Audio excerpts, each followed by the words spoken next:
Welcome to STEAM. Let's explore the paint station. Paint station. First thing you do when you come to the paint station is get a sheet of paper. If there are no paper, just ask me, but I usually only give you one sheet of paper to start with. Make sure you put your name, your grade, and your team color.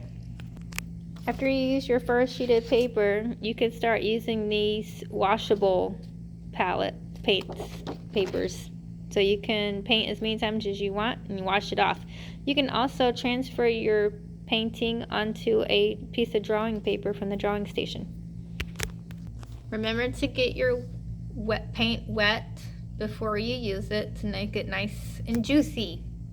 So you can either use a paintbrush or an eyedropper to drop some paint, some water in your paint, and swirl it around till it's not dry anymore.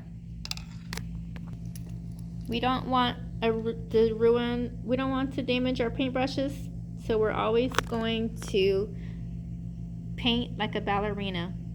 The paintbrush is always on its tippy toes, never on its bottom. That's how you ruin the paintbrush. We can also take care of our brushes by storing them hair up.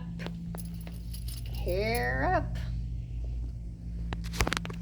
Keep the cups in the hole to keep water from spilling.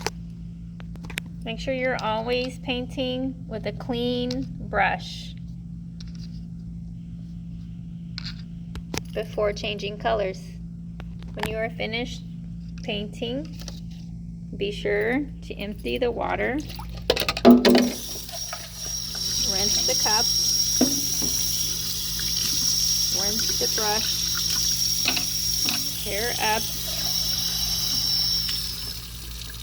less than half a cup of water, and this is the way it should look for the next person. The sponge is back in its place, less than half a cup of water, hair up, paints are closed.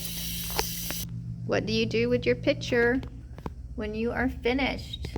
You can either hang it outside or put it on the drying rack. Please don't leave your picture hanging outside for more than a week. You need to collect your artwork the next week so we have room for other artwork. If you notice, the drying rack is organized by grade and the color that you rotate with. 4th grade, 3rd grade, 2nd grade's at the bottom. Yellow and green is on the other side. You hang your picture outside, those are your grade levels. 2nd grade, 3rd grade, 4th grade, 5th grade. And remember, art is not always about pretty things. It's about who we are, what happened to us, and how our lives are affected. Draw for yourself, not for your parents to have a pretty picture to hang on the wall. Draw for yourself. Have fun and experiment. Be sure to check the walls because the walls are there to teach you techniques like using masking tape to paint around. Plan out your design with masking tape.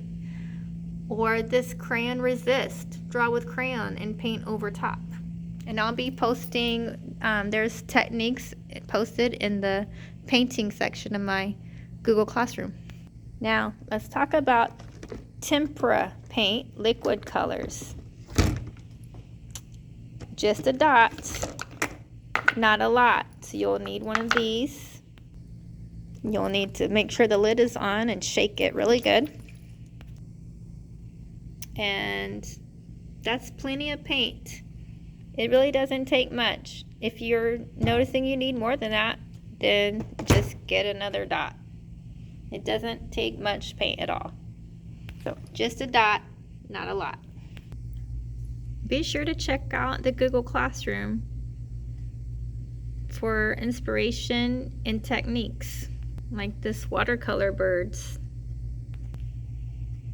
They walk you step by step how to create this. What they did was they used watercolors. They waited for the watercolors to dry and then they went back and drew little decorations. And you can do that too. You'll have to ask me for the permanent markers because I keep those at my desk. Use permanent markers. You can draw with permanent markers before you paint because permanent markers won't bleed like washable markers would.